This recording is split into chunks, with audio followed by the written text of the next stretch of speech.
तो भव्यात्मा हम स्वाध्याय कर रहे गोबर सार जीवकान ग्रंथराज का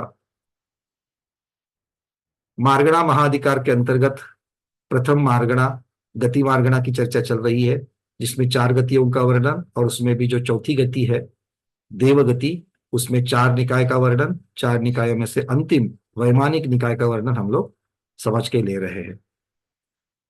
इसके संबंध में कुछ प्रश्न यहाँ पर आए हैं। बहुत सारे स्वाध्यायों से हमें फीडबैक्स भी मिल रहे हैं।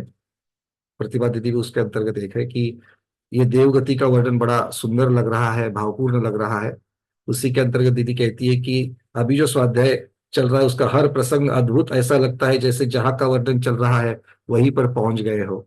बहुत अच्छी बात है, क्योंकि हम गुरुमुख से सुनते हैं बहुत बार, जब भी पूज्य माता जी के द्वारा लिखा हुआ इंद्रध्वज विधान आदि की जो हम, या समोसरणी विधान आदि की जो सारी जयमालाएं देखते तो उसका इतना सूक्ष्म और बारीक वर्णन माता जी ने अपनी जयमालाओं में किया है। तो एक बार माता जी को पूछा गया कि माता जी इतना बारीक वर्णन, इतना सूक्ष्म वर्णन आपने कैसे कर लिया है, ऐसा लगता है मानो वहां पर जाकर के हम लोग बैठे हैं। तो माता जी तो मुस्कुरा देती थी। बहुत बार पूछने पर एक बार ऐसा पता चला, माता जी ने बोला कि जब ये मैं लिख रही थी तो मेरी भावना यही रहती थी, आंख मूंद करके मैं वहां वहां चली जाती थी जहां जहां का वर्णन ये है। और जब मैं मन चक्षु से वहां के सारी चीजें देखती थी तो अपनी प्रतिभा से ये सारी चीजें मैंने लिख डाली है और ये बनते बनते इतिहास बन गया। तो अगर हम लोग अपनी भावों से अगर वहां पर पहुंच जाते हैं तो बिल्कुल, और यही तो भाव चाहिए कि जिनसे हम लोग अपना हर रोज का जो ध्यान है, जो हमारा सामायिक आदि चीजें हैं, इनमें इन सब चीजों का उपयोग जरूर कर सकते हैं। तो उन्होंने जिज्ञासा भेजी है कि देवों के जैसे बाह्य वैभव आदि नियोग है, इंद्र आदि का जो वैभव है वो नियोग है, वैसे क्या आंतरिक भाव भी नियोग पूर्ण होते हैं? नियोग का अर्थ यहाँ पर लेना अनादिजन व्यवस्था, कर्म सिद्धांत की अपेक्षा से व्यवस्था। मतलब जिन्होंने इतना पुण्य कर्म बांधा है तो उसको उसकी पुण्य की अनुभूति होगी ही होगी। तीर्थंकर भगवान भले वीतराग बन करके चले जाए, किंतु उनको समोसरण आदि की विभूति को उनको भोगना ही पड़ता है, पुष्प वृष्टि आदि को भोगना ही पड़ता है। तो इस प्रकार से जहां पर बाह्य वैभव आदि नियोग है, व्यवस्था है, वैसे ही क्या आंतरिक भाव भी उनके नियोग पूर्ण होते हैं? मतलब जैसे वर्णन कल आया था कि तीर्थंकर भगवान का जन्म होने से, गर्भ में आने से पहले 6 महीने वो उठ करके उनके जो भाव होते हैं कि 7 पग चले और अष्टांग नमस्कार करे, क्या ये सब कुछ नियोग है क्या? ये उनका पहला प्रश्न है। तो इसी के साथ वो पूछती कि जैसे हम मनुष्यों में तो सारे पंचकल्याणक में जाने के भाव नहीं बनते, लेकिन देवों को जाना ही है या वो भाव बनाकर जाते हैं? बड़ा सुंदर प्रश्न है। मतलब क्या है कि पंचकल्याणक की जब बात चलती है, बहुत जगह से पंचकल्याणक के आमंत्रण आते तो पूछा जाता है कि भाई पंचकल्याणक का स्केड्यूल, टाइम टेबल क्या है? 5 दिन का तो कम से कम होता है, कभी 6 दिन का होता है। तो पूछा जाता है कि इसमें क्या है? सबसे पहले राज दरबार कौन से दिन है, ताकि राज दरबार के दिन वो वैभव देखने के लिए ज्यादातर लोग चले जाते हैं।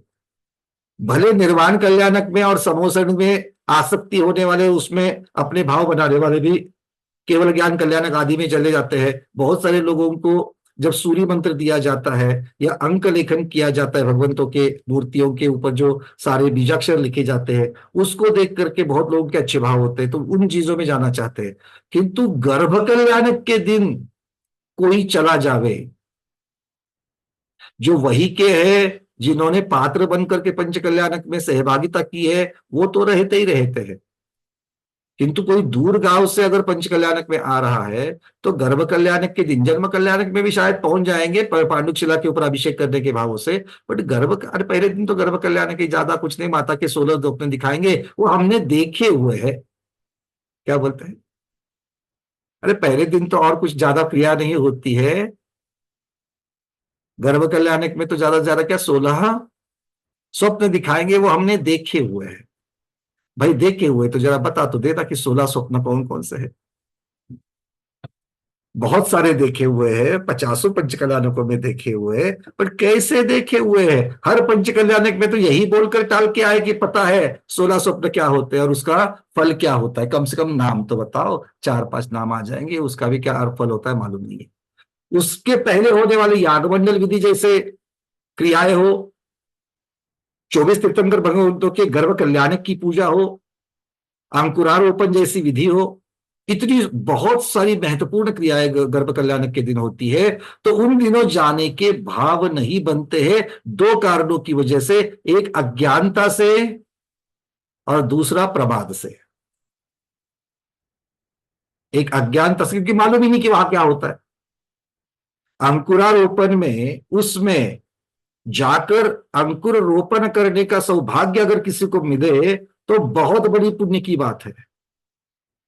क्योंकि ऐसा माना जाता है कि जो अंकुरारोपण करता है उसके आगे जन्म मरण का फेरा चुक जाता है, इस प्रकार का वर्णन मिलता है। पर वो मालूम ही नहीं है। और दूसरा, जिनको मालूम है, अरे भाई बहुत बार देख चुका है, वो करने वाले तो करेंगे, हमको तो नीचे ही बैठना है, तो खैर अब नहीं आएंगे, तो प्रमाद। तो यही प्रश्न दीदी ने यहां पर पूछा है कि जैसे हमारे यहां पर मनुष्यों में पंच कल्याणक में जाने के भाव नहीं बनते या आधे अधूरे बनते हैं, लेकिन देवों को तो जाना ही होता है, या वो अपने भाव बना करके चले जाते हैं। तो दीदी आपको यहां पर समझना है, वो भी चतुर्थ गुणस्थान वर्ती है, सभी के भाव सौधर्म इंद्र के जैसे ही हो ये जरूरी नहीं है। वहां पर सम्यक दृष्टि भी है, वहां पर मिथ्या दृष्टि भी है। वहां पर सम्यक दृष्टि भी है, मिथ्या दृष्टि भी है। मिथ्या दृष्टि दो तीन भावों से अगर जाते हैं तो दो भावों से अपेक्षा से जाते हैं। एक, इंद्र की आज्ञा मानकर तो जाना ही जाना है, तो अगर मन मुटाव से अगर मन के विरुद्ध भी चले जाएंगे तो इंद्र की आज्ञा है करके चले जाएंगे। और अगर मान लो कि अपने भावों से चले जाएंगे तो वहां पर बहुत सारा सबव शरण में वैभव रहता है, वहां पर बहुत सारा मनोरंजक चीजें होती है। जैसे पंच कल्याणक के बाहर में बढ़िया बढ़िया दुकान लगते हैं, जहां पर हम छन्ने लेते हैं, बहुत सारे यंत्र लेते हैं, बहुत सारी घर की चीजें लेते हैं, और फिर वहां पर मुख शुद्धि के बहुत सारे व्यंजन मिलते हैं।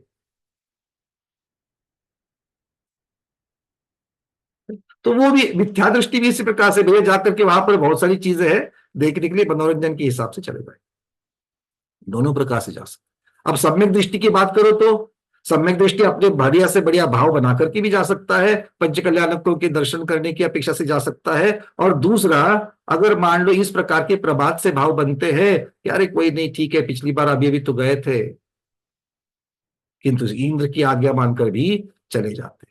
तो ये जैसे भाव हमारे यहां पर भी जिस प्रकार के भाव है, उसी प्रकार के भाव देवों में होना स्वाभाविक है, चतुर्थ गुणस्थान वर्ती है, पहले से चार गुणस्थान वर्ती होते हैं। तो इस प्रकार के भाव होना कोई इसमें दोष नहीं है। आगम में कहीं ऐसा वर्णन नहीं कि किस प्रकार के, हाँ आगम में सम्यक दृष्टि और मिथ्या दृष्टि की अपेक्षा से वर्णन आता है।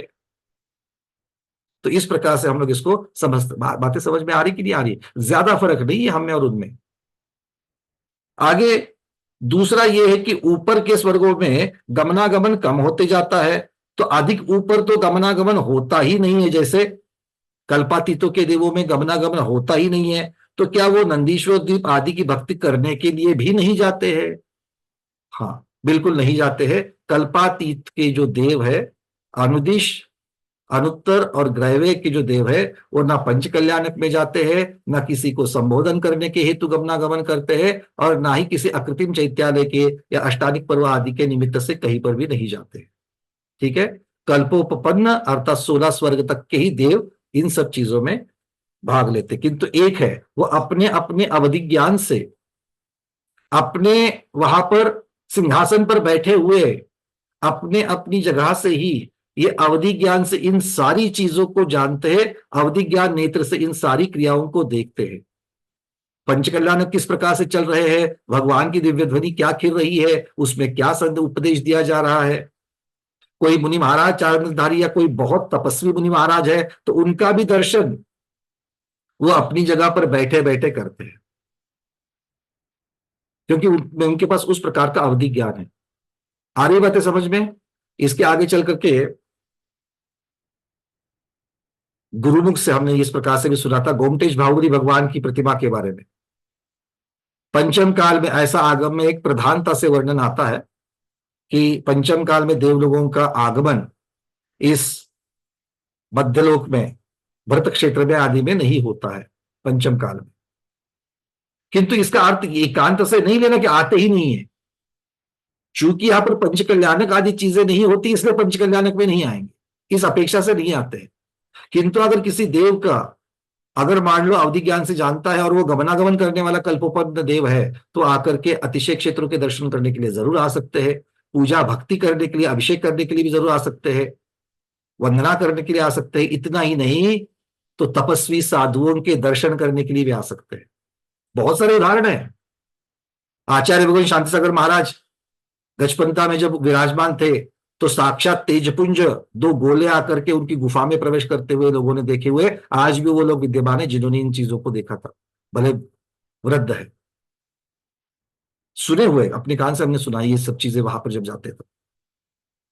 तो ऐसी चीजें होती है। और इसके अलावा इसका मतलब गोमतेज भगवान के दर्शन, हम गोमतेज भगवान के दर्शन इसलिए क्यों कर रहे हो, क्योंकि गोमतेज भगवान की प्रतिमा कब बनी हुई है? ईस्वी सन 981 में बनी हुई है ना, मतलब 10वीं शताब्दी में बनी हुई है, पंचम काल में बनी हुई है।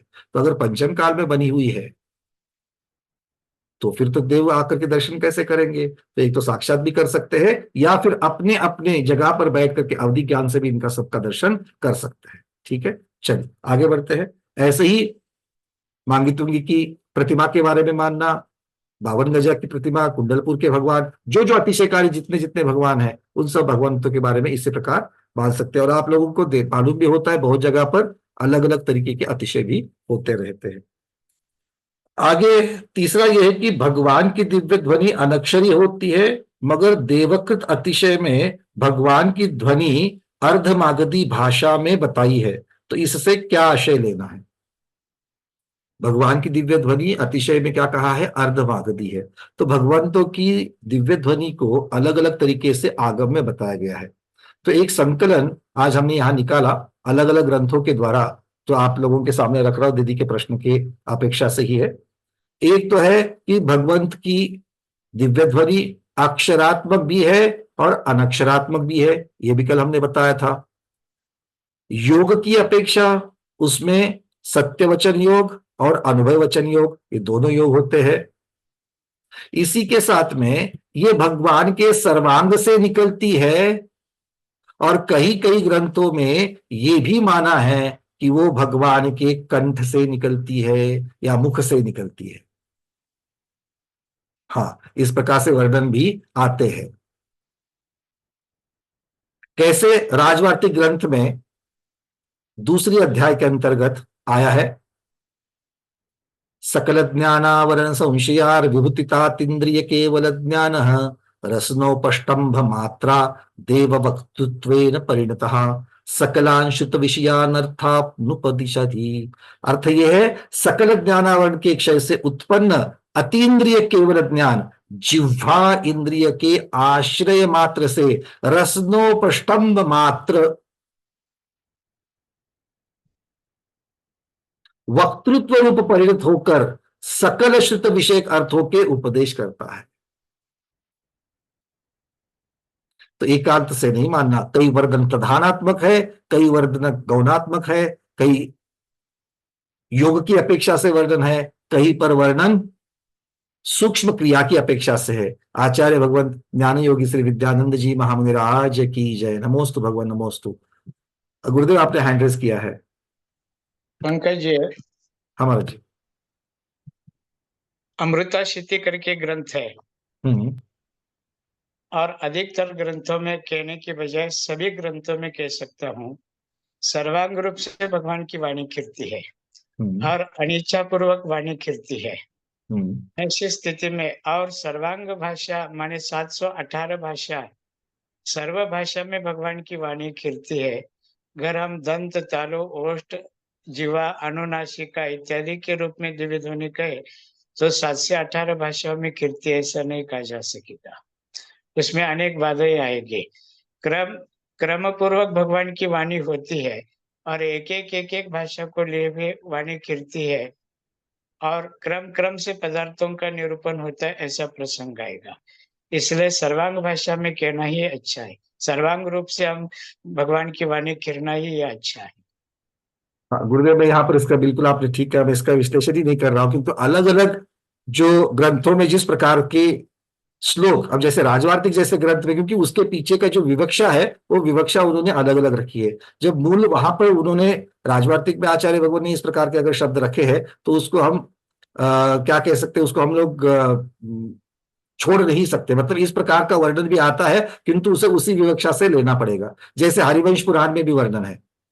आपने जो फाइनली बताया वो उसी को सर्वांग की अपेक्षा से आएगा, ये बात ठीक है, वीतरागता की अपेक्षा से आएगा, ये भी है। बट जब स्वयं आचार्य भगवत राजवार्तिक में कह रहे हैं रत्नोपष्टम्भ मात्र करते, तो इसका मतलब है कि जिह्वा इंद्रिय के आश्रय मात्र से, आश्रय मात्र का ये अर्थ होता है कि सीधे सीधे तालु से जैसे हम लोगों के शब्द निकल रहे हैं, तंत और तंतु वगैरह इस प्रकार से जो निकल रहे, दंत आदि से जो निकल रहे हैं, इसकी वहां पर चर्चा नहीं कर रहे, तो वहां पर वचन योग की अपेक्षा से वर्णन कर रहे हैं। जहां पर स्वर्णाम कर्म कर्म के उदय की अपेक्षा से भाषा वर्गणाओं को उद्गल शब्द रूपी वर्गणाओं में जो परिवर्तित करने की जो प्रक्रिया है, उसमें स्वर्णाम कर्म और जिह्वा इंद्रिय इन दोनों का आश्रय लेना ही होता है, उसके बिना नहीं होती है। किंतु ये सब कब की अपेक्षा से है?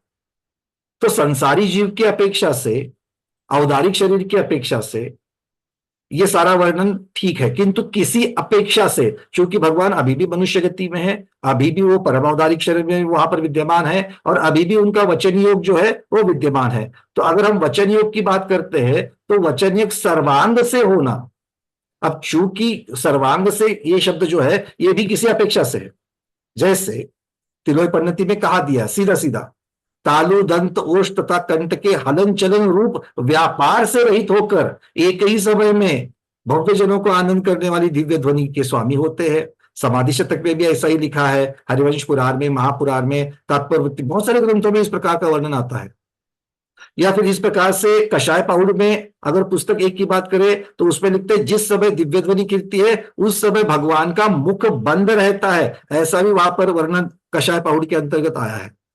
तो ये संकलन अगर हम लोग देखेंगे दिव्य ध्वनियों का, तो किस अपेक्षा से? मुख बंद है, मुख खुला, इसका मतलब ये नहीं कि वचन योग है या नहीं है। अगर हमारा और आपका भी मुख बंद है तो भी वचन की जो प्रवृत्ति सहज स्वभाव रूप हो सकती है या फिर इच्छा पूर्वक हो सकती है, दोनों प्रकार से। आपकी और हमारी इच्छा पूर्वक होगी, भगवान की जो है वो स्वभाव से होगी, तीर्थंकर नाम कर्म प्रकृति की अपेक्षा से होगी, उसके सत्व की अपेक्षा से, उसके उदय की अपेक्षा से होगी। क्योंकि तीर्थंकर भगवान है तो दिव्य ध्वनि होगी ही होगी, बाकी बाकी के लिए भले नियम हो ना या हो, किंतु तीर्थंकर भगवान के लिए नियम है ही है, क्योंकि उनका धर्म तीर्थ प्रवर्तन होगा। और ये किसकी अपेक्षा से है? तो ये पौद्गलिक तीर्थंकर नाम कर्म प्रकृति के उदय की अपेक्षा से है।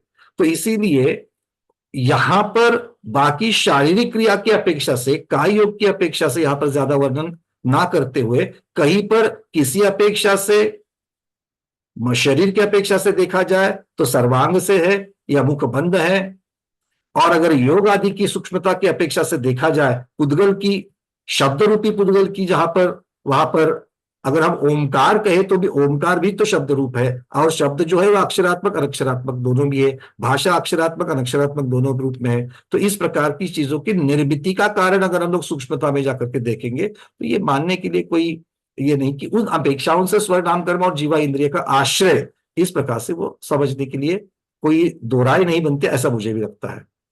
पंकज जी, भगवान की भक्ति है, भक्ति के भाव में अलंकारिक उपमा परक शब्दों का चयन करके भी भगवान की भक्ति की जाती है। जैसे पंडित दौलत राम जी ने कहा, मुख चंद्र ते अमृत झरे, भगवान के मुख को चंद्रमा की उपमा दिया और उनके मुख से निकलने वाले जो वर्गणाएं है उसको अमृत की उपमा दिया। अष्ट पहुड़ में तो जिन वयन मौसा मिनम कहा, कुंद कुंदाचार्य ने स्वयं कहा जिनेन्द्र भगवान की वाणी औषध के समान है। तो यहाँ पर जर मरण वायु हरणम खय करणम सब दुखानम, जन्म मरण रूपी जो व्याधि है उसका क्षय करने में जिनेन्द्र भगवान की वाणी औषधि का काम करती है। माने भक्ति के भाषा, भक्ति के भाव में भक्त कौन से शब्दों का प्रयोग करे ये कहा नहीं जा सकता। कई बार हमारे अलंकारिक भाषा में भी अब सरस्वती गणधर परमेष्टि को सरस्वती पुत्र कहा, जिनवाणी का लघुनंदन का जिनवाणी का पुत्र कहा, भगवान की वाणी कंठ पर विराजमान है यूं कहा गया है ना। तो ये सारे अलंकारिक भाषा अपन कह सकते हैं। बिल्कुल, इसीलिए किसी विवक्षा से, एक भक्ति की विवक्षा से क्या वर्णन आता है, कुछ सिद्धांत की अपेक्षा से क्या आता है, योग आदि जो सिद्धांत की अपेक्षा से अगर हम देखेंगे, जीव सिद्धांत की अपेक्षा से क्या वर्णन होता है, तो अलग अलग अपेक्षाओं से इनका वर्णन आना, इसमें कोई दो राय नहीं है। इसलिए उसको अक्षरात्मक अनक्षरात्मक माना है। और इसी प्रकार से मूल प्रश्न जो था वो भाषा के अपेक्षा से है, तो दिव्य ध्वनि को एक भाषा स्वभावी भी कहा है और सर्वभाषा स्वभावी भी कहा गया है। जैसे स्वयंभू स्तोत्र में है या फिर धवलाजी में भी कहा गया है, तो इसमें सर्वभाषा स्वभावी उसको कहा गया है। किंतु अगर हम और महापुराण आदि में देखेंगे तो उसको एक भाषा स्वभावी कहा गया है। अगर हम दर्शन पाहुड़ में देखेंगे तो तीर्थंकर की दिव्य ध्वनि आदि मगध देश की भाषा रूप और आदि सर्वभाषा रूप, इस प्रकार से भी अक्षर आता है। कषाय पाहुड़ में दिव्य ध्वनि को बीजाक्षर रूप कहा गया है। तो अलग अलग व्यवस्थाओं से अलग अलग चीजें आचार्यों ने कही है, अलग अलग विवक्षाओं की अपेक्षा से कही है। इसीलिए अगर देवकृत में अगर उसको अर्धभागधि कहा गया है तो किसी अपेक्षा से अर्धभागधि कहा गया है, किंतु इसके साथ में इसको एकांत करके नहीं चलना चाहिए। तो अलग अलग अपेक्षाओं से जो वर्णन आता है, स्याद्वाद की अपेक्षा से इसको देखेंगे तो सारी गुत्थियां सुलझ जाएगी। जी ठीक है। अब भगवान एक शरीर में जब है तो असंख्यात प्रदेशी है, संपूर्ण शरीर में उनके आत्म प्रदेश व्याप्त है। अब वचन योग की प्रवृत्ति जब होती है सहज रूप से, स्वाभाविक रूप से, तो संपूर्ण उनके आत्म प्रदेश में परिस्पंदन होता है, जिसे अपन वचन योग कह सकते हैं। तो ऐसी स्थिति में सर्वांग रूप से आत्म प्रदेश में परिस्पंदन हो रहा है, तो सर्व रूप से उनकी वाणी खिल रही है। अगर अपन दंत, तालु, ओष्ठ इत्यादि अंगों को ही लेकर के अपन घर चले तो भगवान के शरीर के कुछ निश्चित निर्धारित आत्म प्रदेशों में स्पंदन होता है और बाकी के आत्म प्रदेश सारे साइलेंट है, ऐसा होने का प्रसंग आएगा। इसलिए सर्वांग रूप से कहना ही ठीक है। बिल्कुल बिल्कुल बोलते हैं, बिल्कुल बिल्कुल ठीक है। किंतु विवक्षा से जिस प्रकार से वर्णन है उनकी तरफ भी हमको उसको उस विवक्षा से लेना चाहिए। अब हम संघ में जब थे तब बड़ौद में चतुर्मास हुआ था। हाँ। और वहां पर एक बहुत माने हुए पंडित जी थे और काफी उस संभाग में उनकी ख्याति भी थी। तो हमारे कनक नंदी महाराज जी ने उनको ये पूछा कि गंधकुटी क्यों कहा जाता है। तो उन्होंने यूं कहा कि भगवान उस समय जंगल में रहते थे और जंगल में मच्छर वगैरह होते थे, तो देवों ने आकर के उनको कुटिया बना करके देते थे और मच्छर अंदर प्रवेश ना करे, इसलिए सुगंधित गंध इत्यादि धूप लगाते थे, इसलिए गंध कुटी कहा जाता है। ऐसे ऐसे विपरीत अर्थ लगाने वाले भी। चलो अब दो में आपका गुरुदेव आपका वक्तव्य सुनते हुए मुझे ये समझ में नहीं आ रहा था कि इसके ऊपर किस प्रकार का चिंतन इसको ग्रहण करूं, पर बाद में इसको जब देखा मैंने कि आप ये किस दिशा में जा रहा है, तो पंडित जी ने क्या मतलब उपहासात्मक इस चीज को आप कह रहे हो।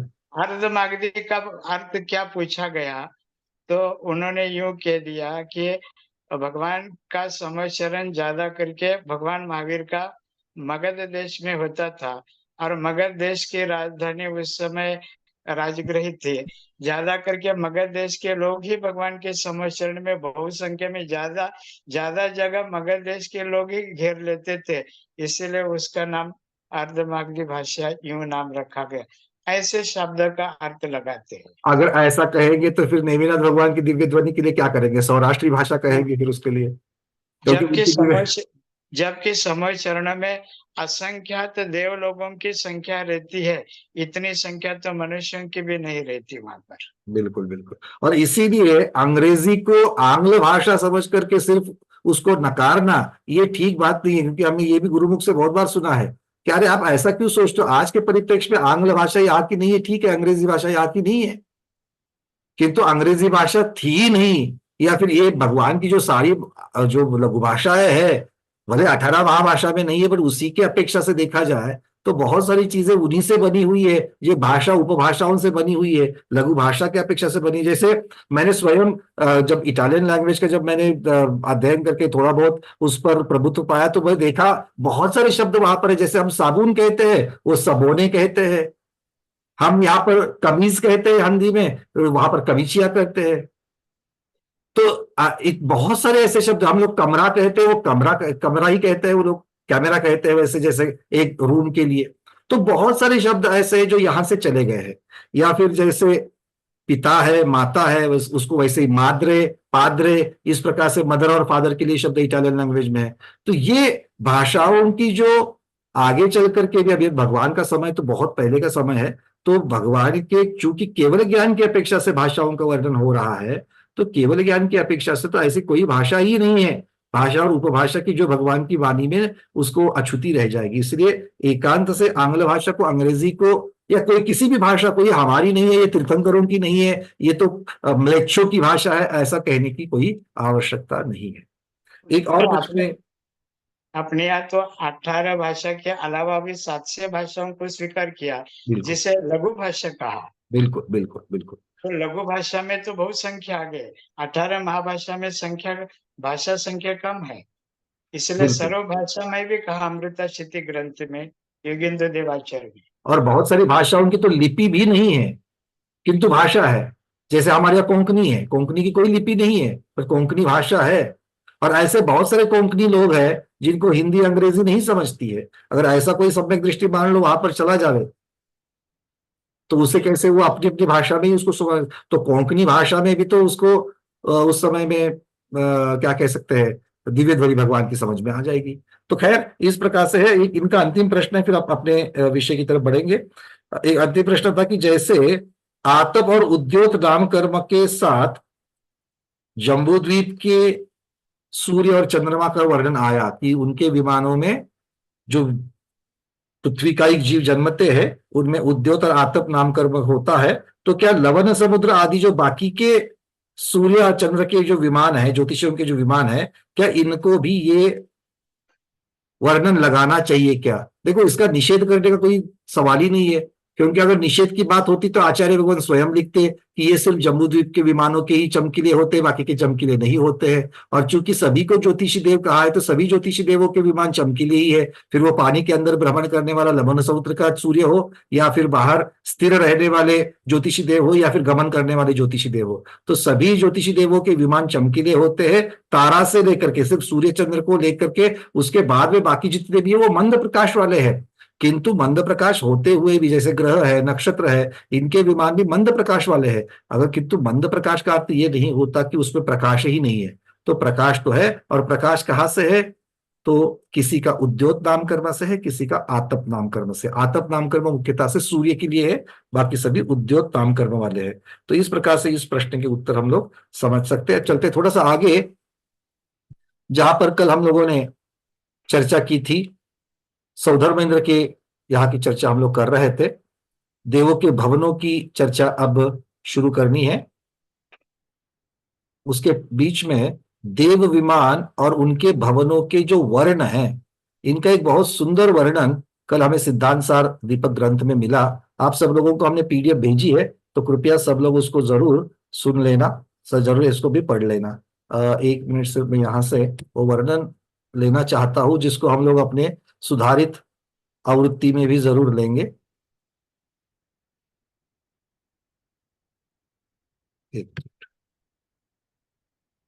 चलो, आचार्य गुण कह रहे हैं कि जो विमान है और विमान के अंतर्गत जो देव के भवन बनते हैं, उनके वर्ण किस प्रकार से, कौन से रंग के हैं।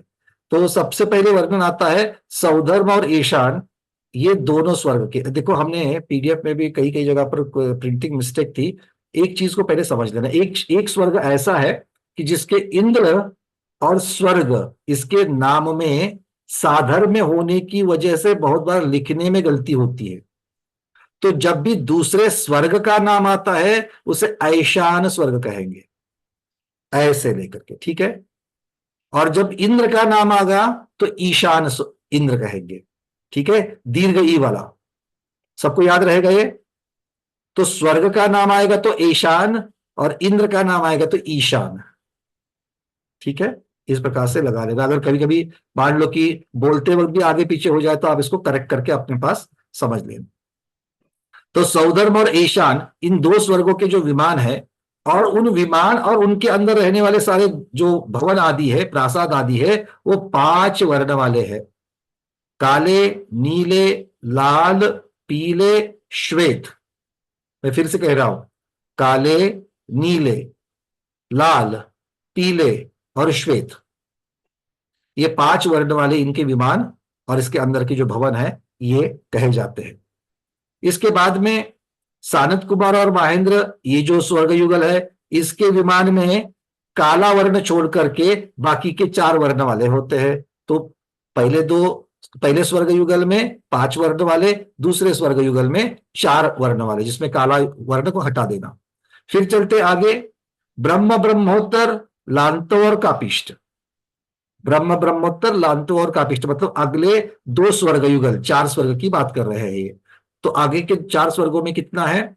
तो आचार्य कहते हैं ये लाल, पीले और श्वेत, इन 3 वर्ण वाले हैं। तो काले और नीले चले जाते हैं, यहां पर लाल, पीले और श्वेत इतने ही वर्ण वाले हैं। आगे बढ़ेंगे, शुक्र महाशुक्र शतार सहस्त्रार, ये 4 स्वर्ग या यूं कहिए 2 स्वर्ग युगल, इनमें सिर्फ पीत मतलब पीले और शुक्ल वर्ण वाले हैं। और यहां से आगे अर्थात 13वें स्वर्ग से आगे आनत प्राणत आरण अच्युत और नवग्रहवेयक, 9 अनुदिश और 5 अनुत्तर, इन सभी में दैदीप्यमान रत्न के किरणों के समूह से नभमंडल को, आकाश मंडल को प्रकाशित करने वाले ये सारे विमान और ये प्रासाद शुक्ल वर्ण के कहे जाते हैं। अत्यंत दैदीप्यमान, अत्यंत प्रकाशमान ऐसे विमान और उनके वर्ण के अंदर जो उसके प्रासाद है वो भी शुक्ल धवल वर्ण वाले होते हैं।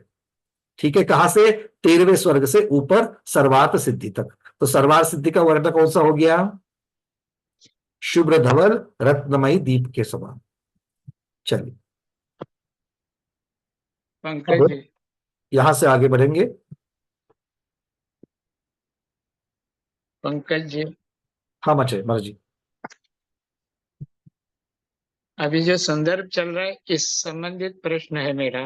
हाँ चर्षी, ये जो अकृत्रिम आप विमानों की चर्चा कर रहे हैं ये सारे पृथ्वी का ही है जी। और अकृत्रिम जो भी है वह अनादि अनिधन है। हम्म। हमारे यहाँ पर जीव कांड में और मूलाचार आदि पर्याप्त अधिकार में ये वर्णन किया, पृथ्वी, पृथ्वी जीव, पृथ्वी कायिक और पृथ्वी काय, ऐसे भी 4 विभाजन किया। अब जो पृथ्वी कायिक जीव है उनकी जो आयु है, आयुष्य है, वह संख्या प्रमाण में है, जबकि अनादि अनिधन शाश्वत यह विमान जो है वो भी पृथ्वी कायिक है। ऐसी स्थिति में उन जीवों की आयु समाप्त होने के बाद जीव जब निकल जाएंगे उस पृथ्वी काय से, तो वो पृथ्वी काय जो विमान है वो क्या उतने अंश में निर्जीव बनेगा, माने पृथ्वी काय रूप में बनेगा?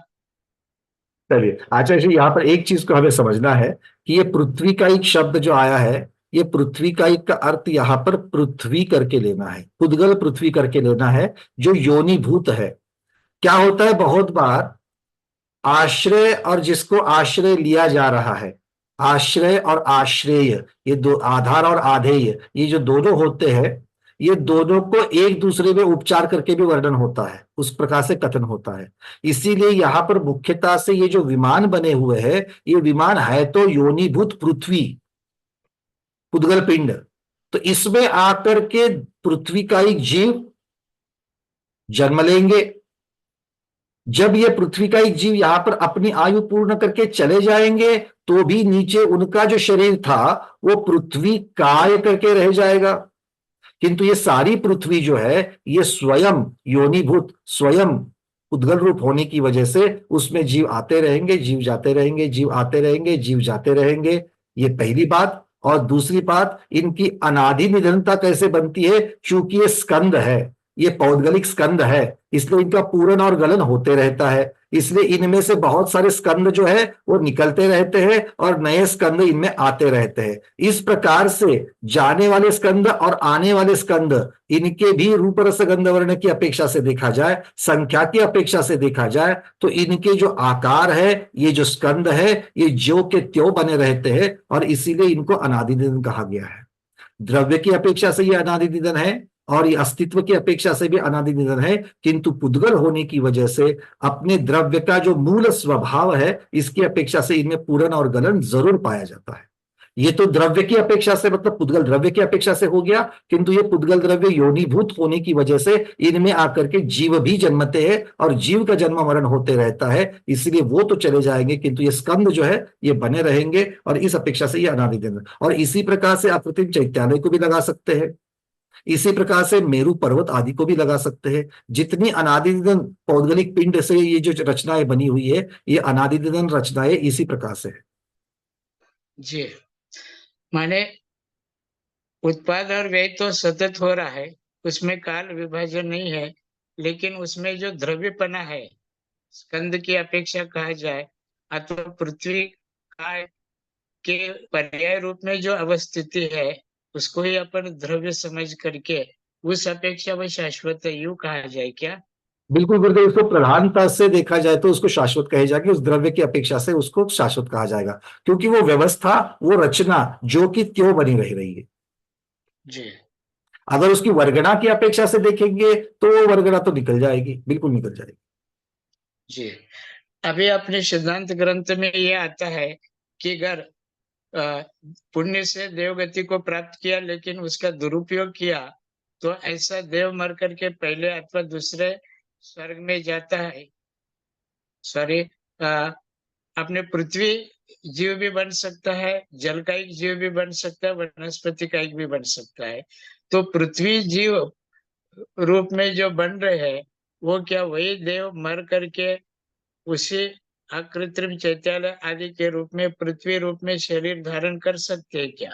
इसका निषेध नहीं होगा आचार्य श्री। निषेध कैसे कर सकते? गति की अपेक्षा, जीव की अपेक्षा दोनों अलग है। अगर मान लो कोई ज्योतिषवासी मिथ्या दृष्टि देव है जी, इस प्रकार से, या फिर मान लो कोई यंत्र है जिस भवन में रह रहा था, जी, उस भवन में वो व्यंतर अगर हाय हाय करते हुए अगर मर रहा है, और अगर मान लो पृथ्वी का एक में जन्म लेने वाला है, और वो इस प्रकार से संयोग बनता है कि वो उसी उद्गल स्कंद के अंतर्गत वो जाकर के जन्म लेने वाला है, तो वो अब भी वो तिर्यंज गति का जीव होगा, पृथ्वी का एक जीव होगा, क्योंकि कौन से क्षेत्र में जन्म ले रहा है उसकी अपेक्षा से वो उसी भवन में या उसी विमान में आ जाएगा। जी, ठीक है। मतलब इसका निषेध नहीं किया जा सकता। हो सकता है कि ऐसा बहुत रेयर हो, ज्यादातर नहीं हो, बट इसका निषेध नहीं किया जा सकता। जी, जी, जी, ठीक। चलिए, आचार्य भगवान यहां पर कह रहे हैं कि ये जो सौधर्मेंद्र महाराज, कल हमने उन देवों के भवन की अपेक्षा से भी चर्चा की थी, अब सौधर्मेंद्र जो महाराज है, इनके नगर कैसे होते हैं और इनका प्रासाद कैसे होता है, ये यहां पर कह रहे हैं। अब पहली बात तो ये सबको समझनी चाहिए कि सौधर्मेंद्र महाराज रहते कहां पर है, उनका एड्रेस कहां पर है। ठीक है, तो इसको समझने के लिए दो ग्रंथ के आधार से, पहला ग्रंथ है लोक विभाग नाम का, और दूसरा ग्रंथ है तिलोपन्नति ग्रंथराज। तो इनमें थोड़ा सा अंतर पाया गया। अंतर मतलब विरोधात्मक अंतर नहीं है, किंतु एक में विस्तृत वर्णन है और इसमें एक में प्रधान वर्णन है। ठीक है, तो पहले लोक विभाग ग्रंथ के आधार से देखते हैं, फिर तिलोपन्नति ग्रंथ के आधार से देखते हैं कि कौन सा इंद्र कहां पर जन्मता है, कौन सा इंद्र कहां पर जन्मता है।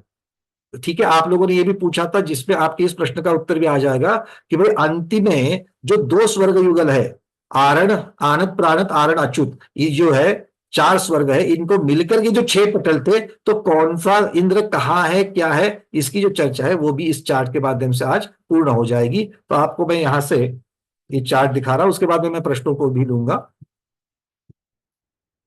शेयर कर रहा हूं स्क्रीन। सबसे पहले लोक विभाग नाम का जो ग्रंथराज है उसके आधार से, और इसका ये जो अभी दोनों ग्रंथ का जो आधार है, ये त्रिलोक भास्कर में पूज्य माता जी ने एक ही जगह पर दिया गया है, उसका भी संदर्भ मैंने यहाँ पर दिया है। त्रिलोक भास्कर में 205 नंबर के पृष्ठ से लेकर 208 नंबर के पृष्ठ तक ये आपको जानकारी मिल जाएगी। तो यहाँ पर देखिए, नीचे से हम चलते हैं, उसी प्रकार से चार्ट को पढ़ना है। जैसे ये 16 स्वर्ग का नक्शा मान लो, आजू बाजू में दो दो स्वर्ग होते हैं, है ना, 8 स्वर्ग युगल दिख रहे सबको। नीचे से ऊपर तक चलना है, नीचे सौधर्म, और यहां पर चूंकि इंद्र के नाम लिखे हुए हैं इसलिए ईशान शब्द आ गया। सौधर्म और ईशान इंद्र, सानत कुमार महेंद्र इंद्र, ब्रह्म ब्रह्मोत्तर। अब ब्रह्म ब्रह्मोत्तर में क्या है, ब्रह्मोत्तर को सिर्फ यहां पर स्वर्ग की अपेक्षा से रखा हुआ है, वैसे इस नाम का कोई इंद्र है नहीं। किंतु यहां पर लोक विभाग ग्रंथ में इस प्रकार का आ गया है कि इस नाम से अगर कोई इंद्र है या फिर प्रतिंद्र हो या जो भी हो, वो कहां पर रहता है उसकी चर्चा यहां पर कर रही है। क्या कहते हैं, सौधर्भ इंद्र महाराज अपने स्वर्ग युगल के 31वें पटल, है तो टोटल 31 पटल। एक बात सब लोग समझ लेना, प्रधानता से देखा जाए तो सभी इंद्र अपने अपने स्वर्ग युगल के अंतिम पटल में रहते हैं, सबसे टॉप फ्लोर पर रहते हैं। एक चीज को अगर आप देखेंगे तो ये आपको मिल जाएगा, ठीक है। देखो सौधर्भ युगल के कितने पटल है, 31 पटल है, और 31 पटल के अंतिम पटल में, 31वें पटल में जो दक्षिण श्रेणीबद्ध है, इस बात को भी थोड़ा सा समझ लेना। कल जिसकी चर्चा जब आई थी तब इसको गौण करके बाकी का वर्णन किया गया था, दक्षिणेंद्र उत्तरेंद्र, मेरे ख्याल से हिमांगी दीदी आपने प्रश्न पूछा था। तब वहां पर चूंकि दक्षिणेंद्र और उत्तरेंद्र उनको दक्षिण और उत्तर की दिशा में होते हैं, इसलिए भी कहा जाता है। तो अगर हम लोग सचमुच में देखेंगे, समतल में अगर एक पटल को रखेंगे तो दक्षिण दिशा जो है, वो दक्षिण दिशा के श्रेणीबद्ध विमान जो है, उस श्रेणीबद्ध 18वें विमान में, कहां से 18वां गिनवा है, तो सबसे बीचों बीच में इंद्रक है। ये कौन सा इंद्रक विमान है, 31वें पटल का है। उस पटल का इंद्रक का नाम है प्रभ विमान। उस इंद्रक विमान का नाम क्या है, प्रभ। वहां से दक्षिण दिशा के श्रेणीबद्ध में 18वें विमान में सौधर्म इंद्र रहते हैं। उसी प्रकार अगर आप उत्तर दिशा के श्रेणीबद्ध में चले जाओगे तो उत्तर दिशा के श्रेणीबद्ध में 18वें विमान में ईशान इंद्र रहते हैं। तो दोनों भी सबसे अंतिम 31वें पटल में, इंद्रक विमान से एक बाजू में 18वां विमान और इंद्रक विमान के दूसरे बाजू में 18वां विमान। क्लियर है, समझ में आ गई बात। वहां पर इनका निवास है, किसी को मिलना हो तो एड्रेस बता रहा हूं मैं, ठीक है। अब अगले देखो, सादत कुमार और महेंद्र, इनके कितने पटल है, 7 पटल है। तो 32 क्रमांक के पटल से लेकर 38 क्रमांक के पटल में इनके पास है। तो 38वां पटल मतलब ये इनके स्वर्ग युगल का अंतिम पटल है। तो 38वें पटल में दक्षिण दिशा के 16वें विमान में, ये दो दो विमान जो है, 18वां विमान, 16वां विमान, 14वां विमान, 12वां विमान, 10वां विमान, इस प्रकार से दो दो विमान की संख्या इनमें कम हो जाती है। ये याद रखने के लिए भी इजी है। तो सानत कुमार इंद्र 16वें विमान में रहते हैं दक्षिण दिशा के, और महेंद्र इंद्र उत्तर दिशा के श्रेणीबद्ध विमान में 16वें विमान में रहते हैं। अब ब्रह्मोत्तर में चलिए, वहां पर इनके पास कितने हैं, 4 पटल है। तो 39, 40, 41 और 42, ये 4 पटल के क्रमांक इनके हैं। तो इसमें से जो अंतिम पटल 42वां पटल है, तो 42वें पटल में ब्रह्म इंद्र महाराज दक्षिण श्रेणीबद्ध के 14वें विमान में रहते हैं। अब लोक विभाग ग्रंथराज में यह कहा गया है कि ब्रह्मोत्तर इंद्र, अब है तो दोनों को मिलकर के एक ही इंद्र, किंतु ब्रह्मोत्तर मतलब यूं ही मान लेना कि वहां पर अब किस अपेक्षा से इसको लेना है, इसके ऊपर मैं ज्यादा कुछ अभी यहां पर कथन नहीं कर रहा हूं। इसके ऊपर और भी विचार करने की आवश्यकता है कि किस अपेक्षा से ब्रह्मोत्तर नाम से दिया गया है। तो उत्तर श्रेणीबद्ध 14वां विमान जो है उस विमान में है। अब क्या ये इस प्रकार से बताया है कि एक ही इंद्र है, ब्रह्म इंद्र है, ये दक्षिण दिशा की यहां पर भी रहता है, और कभी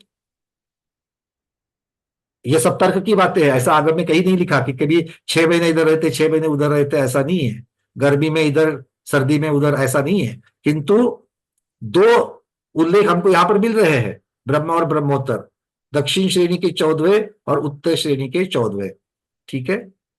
और इसीलिए हमारा जी, इसलिए किसी किसी ग्रंथ में 12 इंद्र होते हैं, किसी किसी में 16 इंद्र होते हैं। बिल्कुल यहाँ पर जो ब्रह्म और ब्रह्मोत्तर को इंद्र के रूप में जो स्वीकार किया, दक्षिण इंद्र, ब्रह्म इंद्र जो है दक्षिण श्रेणी में, वो भी 14वें क्रमांक में है, और ब्रह्मोत्तर इंद्र जो है वो भी श्रेणी की अपेक्षा 14वें में है, लेकिन उत्तर भाग में है। बिल्कुल बिल्कुल, यहाँ पर लोक विभाग ग्रंथराज में 14 इंद्र माने हैं, तो इसलिए हमने ऊपर दिखाया है 14, क्योंकि अगर आप यहाँ पर देखोगे तो 7 युगलों के नाम दिए गए हैं। आनत प्राणत जो है, चूंकि वो कॉमन 6 पटल है, इसलिए यहाँ पर आनत प्राणत का नाम नहीं है। तो एक वो स्वर्ग युगल को, क्योंकि वो है तो सब मिल करके 6 पटल, तो उसकी अपेक्षा से यहाँ पर लोक विभाग में दिया है। तो लोक विभाग में 14 और तिलोय पद्धति में 12 आ जाते हैं। तो खैर यहाँ पर जो 14 है उसकी चर्चा की अपेक्षा से चल रहा है। लांतव इंद्र जो है अब ये लांतो और कापिष्ट भी बाकी ग्रंथों में दोनों को मिलकर के एक ही इंद्र माने हैं, तो ये लांतो की अपेक्षा से देखा जाए तो ये कितने पटल है इनके पास 2 पटल है, तो 43 और 44, 43 और 44 ये 2 जो है पटल इनके हैं, तो इसके अंतिम पटल मतलब 44 नंबर के पटल में लांतो और कापिष्ट दोनों भी श्रेणीबद्ध में रहते हैं। एक दक्षिण दिशा के 12वें और दूसरे उत्तर दिशा के 12वें विमान में रहते हैं। अब शुक्र महाशुक्र की अपेक्षा जब देखेंगे तो ये भी इनके पास में एक ही पटल है, अर्थात उसी पटल में 45वें पटल में ये रहते हैं। तो 45वें पटल में श्रेणीबद्ध दक्षिण दिशा के 10वें विमान में, और महाशुक्र इंद्र उत्तर श्रेणी के उत्तर श्रेणीबद्ध में 10वें नंबर में। ऊपर और एक ही पटल है शतार सहस्त्रार के पास 11वां और 12वां स्वर्ग, तो यहां पर भी एक ही पटल है, तो 46वें पटल में अपने पटल के दक्षिण श्रेणीबद्ध में 8वां विमान और सहस्त्रार इंद्र उत्तर श्रेणीबद्ध 8वां इंद्र विमान। ठीक है, और इसके बाद में जो 4 स्वर्ग है, या यूं कहिए 2 स्वर्ग युगल है, 13वां 14वां 15वां 16वां, इनके मिलकर के 6 पटल है। तो उन 6 पटल में अर्थात 47 नंबर से लेकर के 52 नंबर तक के पटल इनके हैं, तो इसमें भी अंतिम पटल 52वां पटल है। तो 52वें पटल में अंतिम पटल में छठा दक्षिण श्रेणीबद्ध विमान जो है वहां पर आरण इंद्र है, और उत्तर श्रेणीबद्ध छठा अच्युत इंद्र है। तो लोक ग्रंथ विभाग में 6 के 6 पटल के दक्षिण भाग के जो दक्षिणेंद्र माने गए आरण इंद्र, इसकी अपेक्षा से वर्णन है, मतलब पूर्व पश्चिम और दक्षिण दिशा के श्रेणीबद्ध सभी इंद्रक ये आरण इंद्र के अंतर्गत आ जाएंगे 6 पटलों के, और उत्तर श्रेणीबद्ध और उनके अंदर के जो प्रकीर्णक है ये आएंगे अच्युत इंद्र के अंतर्गत। ठीक है, जो दक्षिणेंद्र का है पूर्व पश्चिम दक्षिण श्रेणीबद्ध इंद्रक और उसके बीच के प्रकीर्णक, ये सब कुछ आरण के अंतर्गत और अच्युत के अंतर्गत बचा हुआ भाग आ जाएगा, ये यहां पर कह रहे हैं। ठीक है, अब चलते हैं, ये एक ग्रंथ के आधार से वर्णन हमने आपको बता दिया। अब चलते हैं तिलोपन्नति ग्रंथराज की अपेक्षा से, यहां पर 12 इंद्र माने हैं। अब ये ज्यादातर वर्णन ग्रंथों में इस आधार से किया गया है, ज्यादातर वर्णन इस आधार से किया है, तो देख लीजिएगा एक बार। सबसे नीचे से चलते हैं, नंबर्स में कहीं पर भी चेंज नहीं है, नंबर्स वही है उसी पटल, मतलब सभी अपने अपने अंतिम पटल में रहते हैं। सौदर इंद्र महाराज, ईशान इंद्र महाराज श्रेणीबद्ध 18वें में दक्षिण और उत्तरेंद्र की अपेक्षा, सानत कुमार महेंद्र भी दक्षिणेंद्र और उत्तरेंद्र की अपेक्षा से अपने 38वें पटल मतलब अंतिम पटल में है, उसका नाम जो है वो जो इंद्रक विमान है उसका नाम यहां पर दिया गया है। अब ब्रह्म और ब्रह्मोत्तर जो है, ब्रह्म और ब्रह्मोत्तर की अपेक्षा से जब देखा जाएगा तो यहां पर देखो जितने भी नीचे प्रभ और चक्र ये जो नाम अगर हम देखेंगे तो ये इंद्रक विमानों के नाम है। सिद्धांत सार ग्रंथ में इंद्रक विमानों के नाम भी दिए गए हैं, एक बार उसको भी निकाल करके हम देखेंगे कि क्या ब्रह्मोत्तर आदि जो है ये इंद्रक विमान के नाम बनते हैं क्या। अगर ये इंद्रक विमान के नाम बनते हैं तो सारी गुत्थी सुलझ सकती है। ठीक है, खैर वो आगे देखेंगे।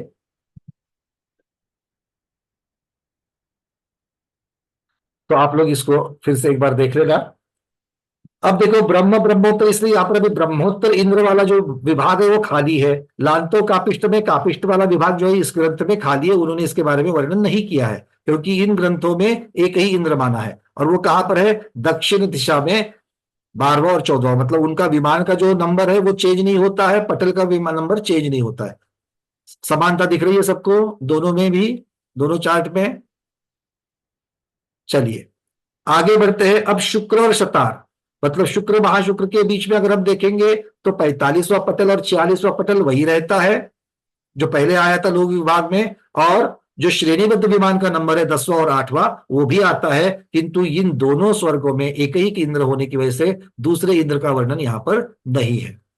ठीक है, अब चलते हैं। अब चेंज कहां पर है, बड़ा वाला चेंज जिसमें देखिए इस लिस्ट में, तो वो ये है कि अंतिम 4 स्वर्ग जो है 13वां 14वां 15वां 16वां, यहां पर आचार्य भगवान 4 इंद्र का नाम लेते हैं, आनत प्राणत आरण अच्युत। और इसमें सबसे निचले वाले पटल के 47 नंबर से लेकर 52 नंबर के पटल इनके पास है, 6 पटल। तो सबसे निचले वाले पटल में दक्षिण दिशा के श्रेणीबद्ध छठा और उत्तर श्रेणीबद्ध छठा विमान, इसमें इन्होंने आनत और प्राणत के लिए जगह बताई है। और आरण और अच्युत ये 52वें पटल में दक्षिण श्रेणीबद्ध छठा और अच्युत इंद्र का उत्तर श्रेणीबद्ध छठा।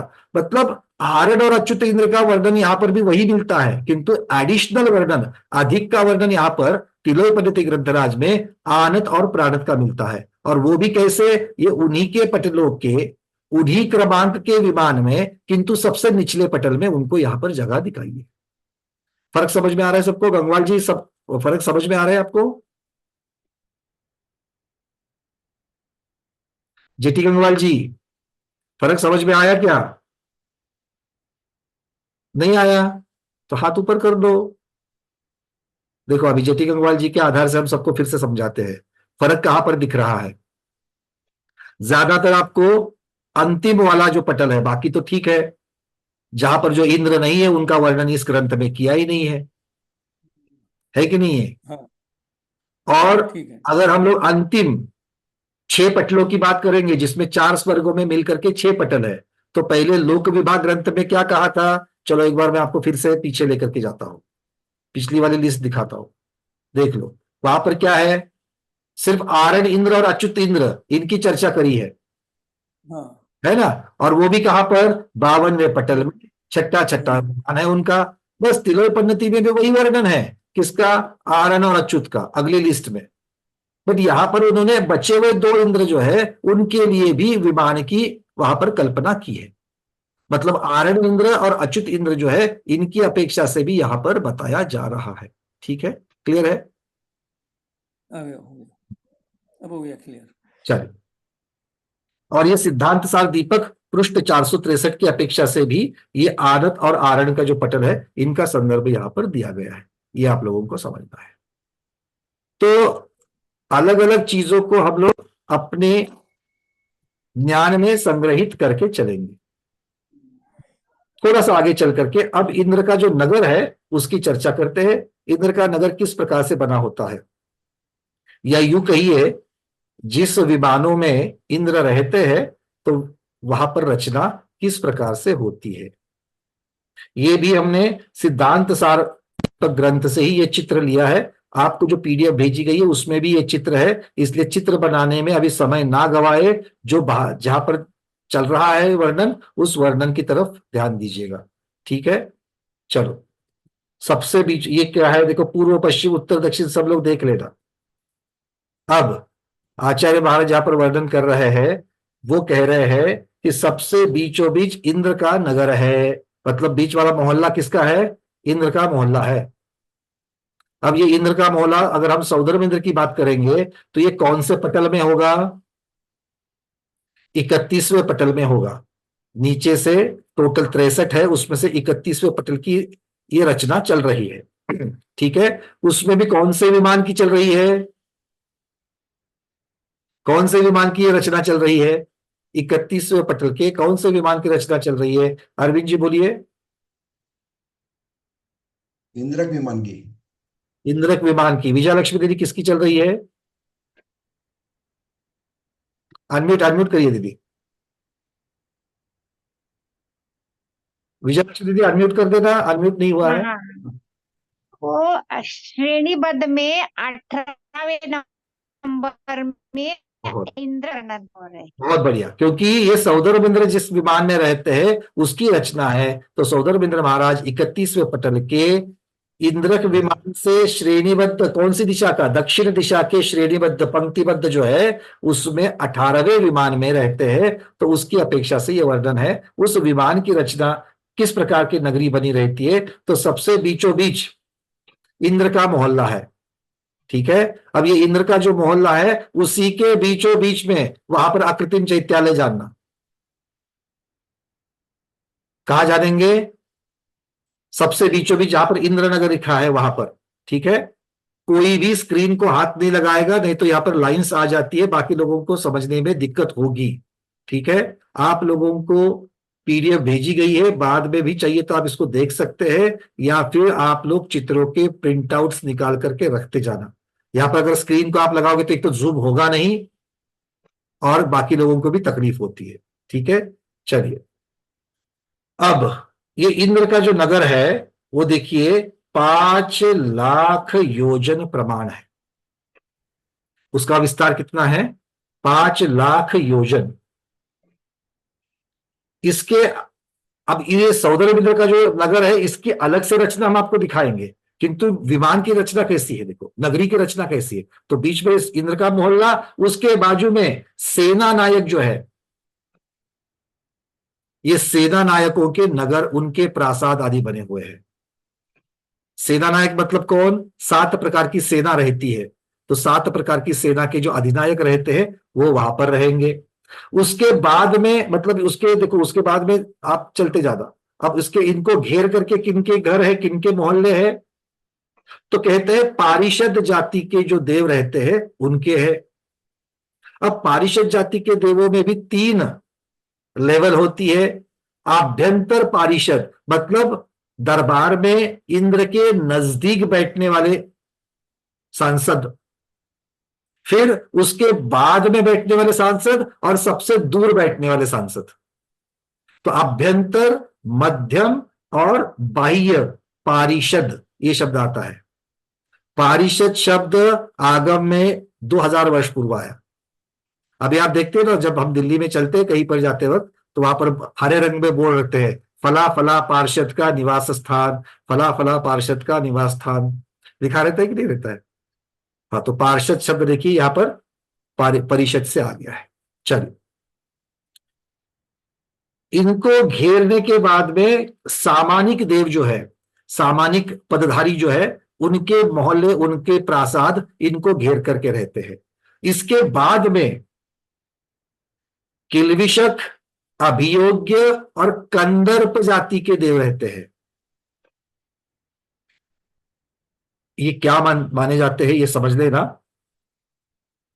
ये जो और भी हल्के, हम अपने यहां पर आज बोली भाषा में जिसको हल्के काम कहे जाते हैं, मतलब यहां पर हल्का काम क्या है?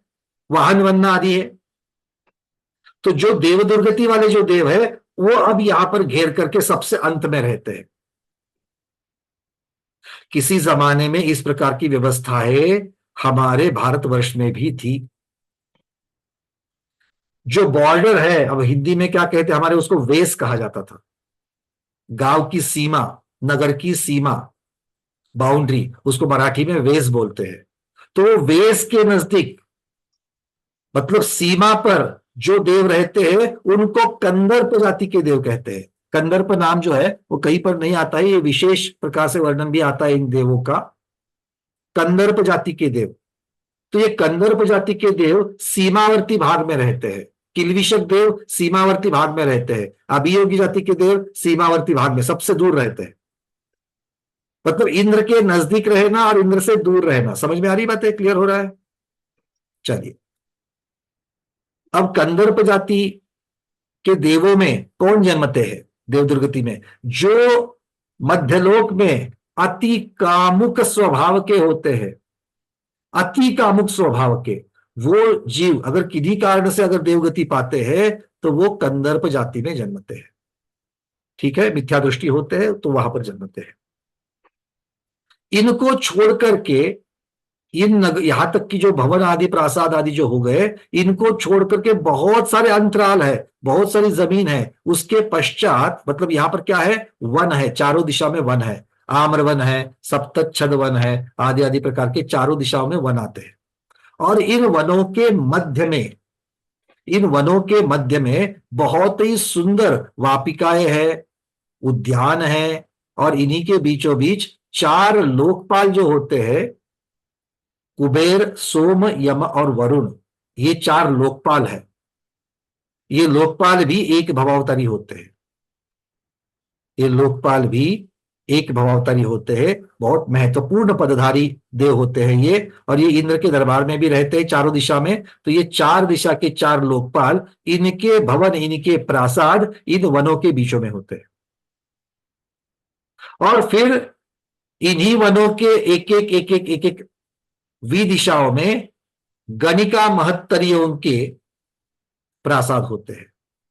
गणिका महत्तरी जो कलाओं में निपुण होती है, नृत्यांगनाएं होती है, अलग अलग प्रकार की नृत्य गायन, इनसे देवों को जो वो आह्लादित करती है, इस प्रकार के काम वो करती है। तो वो गणिका महत्तरी जो है, ये सभी ये वनों में दिशाओं में इनके भवन है। समझ में आ रही है रचना किस प्रकार से है? तो सबसे बीचों बीच कौन था? सबसे बीचों बीच इंद्र महाराज है। अब इंद्र की अपेक्षा से जब वर्णन देखते हैं तो ये भी चित्र देख लेते हैं कि सौधर्मेंद्र का दरबार, सौधर्मेंद्र बैठते कैसे है। बाकी और वर्णन आएगा ज्यादा डिटेल्स में, चित्र यहां पर नहीं है। नगरों में भी कि इंद्र का जो मोहल्ला है उसमें देवी के इंद्र की देवियां कहाँ रहती है, उसका वर्णन आगे आएगा, कि तो चित्र में ज्यादा डिटेल्स नहीं बताया गया। अब ये सौधर्मेंद्र का दरबार आपको दिख रहा है। तो सबसे बीचों बीच सौधर्मेंद्र महाराज बैठते हैं। अब तक हम लोगों ने राजाओं के दरबार जो देखे हैं, तो एक जगह पर सबसे पीछे दीवार के नजदीक में राजा बैठता है, राजा के पीछे कोई नहीं है, और फिर सारा दरबार जो है वो राजा के आगे रहता है ना? ऐसा ही देखा है सब जगह पर। हाँ, तो ये भी ऐसा ही है, ये बीचों बीच में बैठते हैं और इनके चारों बाजू में यहां पर बैठने की व्यवस्था है। सबसे बीचों बीच में सौधर्म बैठते हैं। अब सौधर्म की पूर्व दिशा में, सौधर्म की पूर्व दिशा नक्शे में सबसे नीचे देख लेना, नीचे की दिशा में आपको 1 2 3 4 ऐसे 8 गोलाकार दिखेंगे। ये आसन है किसके लिए? सौधर्मेंद्र महाराज की 8 मुख्य रानियों के लिए। 8, इन्हें अग्र महिषिया कहा जाता है, अग्र देविया कहा जाता है, जिसमें 1 नंबर पर बैठती है शचीन रानी। शचीन रानी सौधर्मेंद्र की सबसे चहेती मुख्य इंद्राणी है, वो 1 नंबर पर है। और बाद में 2 से लेकर के 8 तक के इंद्राणियों के नाम है, ये भी सारी इंद्राणियां हैं, और वो भी अग्र अग्र इंद्राणियां हैं। पद्मा, शिखा या शिवा है मेरे ख्याल से, शिवा, श्यामा, कालिंदी, सुलसा, अंजुका और भानु, इस प्रकार से इनके नाम आ रहे हैं। इनके पीछे या यूं कहिए चारों दिशाओं में 4 लोकपाल है। सोम पूर्व दिशा में, दक्षिण दिशा में यम, वरुण पश्चिम दिशा में और कुबेर उत्तर दिशा में। ठीक है, इनको दिक्पाल भी कहा जाता है, लोकपाल भी कहा जाता है। अब इनके पीछे मुख्य दिशाओं में अंगरक्षक देव बैठते हैं। इनके देखिए कितने कितने आसन हैं, 84 हजार आसन है। और इन्हीं के साथ में जो सेना, 7 प्रकार की सेना होती है, उनके जो मुख्य रहते हैं, अधिनायक रहते हैं, ऐसे 7 सेना नायक के भी आसन होते हैं। दक्षिण दिशा में अगर हम देखेंगे, ये तो पश्चिम दिशा में अंगरक्षक के आसन के साथ में सेना नायक के साथ आसन है। उत्तर दिशा में सिर्फ अंगरक्षकों के आसन है। पूर्व दिशा में सिर्फ अंगरक्षकों के 84 हजार आसन है। दक्षिण दिशा में 84 हजार अंगरक्षकों के आसन है। इसी के साथ में पारिषद देवों के 14 हजार आसन भी दक्षिण दिशा में है, पारिषद देव। और फिर दिशाओं में अग्नेय, वायव्य, नैऋत्य, ईशान्य, इन दिशाओं के, अग्नेय दिशा में पारिषद जाति के देवों के 12 हजार आसन है। नैऋत्य दिशा में 12 हजार की जगह 16 हजार पारिषद देवों के आसन है। उन्हीं के साथ साथ में त्रयंत्रिश जो 33 होते हैं उनके आसन है। वायव्य दिशा में सामानिक देवों के 42 हजार आसन है और ईशान दिशा में सामानिक देवों के ही 42 हजार आसन है। तो इतने इतने देव इनके अधीन, इनके दरबार में रहते हैं। इस प्रकार से हमको इसको समझना चाहिए। ठीक है, क्लियर है? अब इनके विमान कहाँ होते हैं? यम वरुण इनका विमान कहाँ होता है? ये यहां है। इनके नगर भी वहां पर बताए गए थे। पारिषद जाति के देवों के भी नगर इंद्र के साथ में बताए गए थे। तो ये मुख्य वहां रहते हैं और बाकी जो प्रकीर्णक आदि जो विमान है, इनमें सामान्य देव रहते हैं। इसका अर्थ इस प्रकार से निकलता है। तो जो जो वर्णन यहां पर दिया गया है उतना वर्णन हम आपके सामने रख रहे हैं। ये बिल्कुल योजन की अपेक्षा से देखो, 100 योजन बाय 50 योजन का ये सिर्फ दरबार है। 100 योजन बाय 50 योजन का ये दरबार है सौधर्मेंद्र महाराज का। ये आपको चित्र में भी दिया गया है। अब किस प्रकार से इनका वर्णन आता है, थोड़ा सा वर्णन भी देख लेते हैं। आचार्य भगवान कह रहे हैं, पंकज जी, हाँ महाराज। इसका अर्थ यह हुआ, जैसे हमारे देश के राजधानी में सांसद लोग रहते हैं और राज्य के राजधानी में जैसे विधायक वगैरह रहते हैं, और बाकी तो राज्य में और देश में नागरिक रहते ही है बिखरे हुए अपने अपने व्यवस्था के अनुसार। इसी प्रकार सौधर्मेंद्र के आजू बाजू में जो मुख्य मुख्य प्रमुख प्रमुख जो है, अभी आप जैसे कुबेर यमपाल वगैरह जो कह रहे थे, तो वे सारे जो क्या है सौधर्मेंद्र के आजू बाजू में ही संपर्क में रह सके, इस प्रकार उनके परिषद आदि है। बाकी तो देवलोक देवगति नामकरण की वजह से उनके पुण्य के अनुसार अलग अलग रूप में वो प्रकीर्णक रूप में रहते, यूं कहा जाएगा। बिल्कुल महाराज जी। अभी मुझे भारतवर्ष में तो शहरों का तो अंधाधुंध शहरों का विस्तार हो चुका है, पुराने शहरों का नामो निशान बहुत कम देखने के लिए मिलता है। किंतु पूना में थोड़ा बहुत मैंने कौतूहल से जब ये विषय मैंने पढ़ा था, तो कौतूहल से मैंने निरीक्षण करना शुरू कर दिया था कि अपने यहाँ पर शहर कैसे रहते हैं, आगम में किस प्रकार की व्यवस्था बनाई गई है।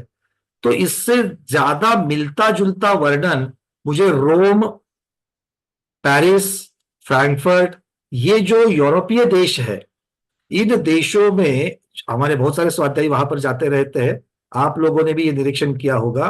तो इस प्रकार की व्यवस्था, मतलब वहां पर पूरे नगर के, पूरे सिटी के, शहर के बीचों बीच वाला जो एक चौक रहता है, जिसे इटालियन लैंग्वेज में पियाज्जा कहते हैं, या बहुत बड़ा इंपॉर्टेंट स्क्वायर चौक जिसे कहा जाता है, वो रहता है। और ये चौक जो है, इसके आजू बाजू में उन जमाने के जो राजे रहते थे, उनके प्रासाद, जो अभी बहुत सारे महत्वपूर्ण ऑफिसेस वगैरह बन चुके हैं या फिर आर्ट म्यूजियम बन चुके हैं, किंतु वो वहां पर रहने की व्यवस्था वहां पर उनकी होती थी।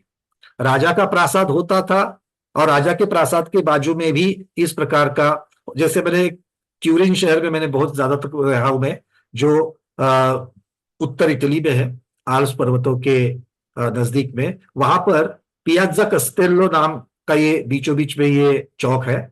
और कस्टेलो शब्द का अर्थ होता है कैसल, कैसल का मतलब है प्रासाद। तो उस चौक का ही नाम ये है कि ये रॉयल पैलेस जहां पर होता था वो चौक, और वहां पर प्राचीन रॉयल पैलेस है भी अभी भी, आज वो म्यूजियम बन चुका है।